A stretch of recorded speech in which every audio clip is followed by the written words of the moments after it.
SPAK dërgon për gjykim dosjen Plumbi Art. Të pandehur janë marrë 11 persona me rekorde të shumta kriminale. Mes tyre përfshihet Suel Çela që ka tentuar sipas prokurorisë të vrasë 2 persona, Lulzim Mashën e Elton Kilën.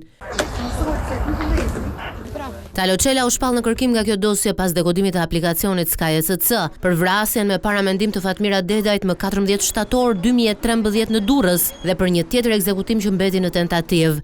Një tjetër personazh i krimit është i ashtu quajtur i mbreti i lojrave të fatit Ervis Martinaj, fati i të cilit nuk dihet që pas zhdukjes së 3 viteve më parë.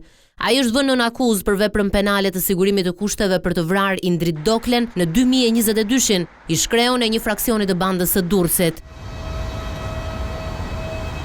Florenc Çapja, që u ekstradua në fillim të këtij maji, dyshohet se ka tentuar të azgjësojë Sokol Sanxhaktarin e Elbasan dhe ëndrin e ish kryebashkiakut të Elbasanit Qazim Sejdini. Të 11 të pandehurit kanë bashkëpunuar si grup i strukturuar kriminal me role dhe detyra të ndara në kryerjen e krimeve për të cilat ata dyshohen.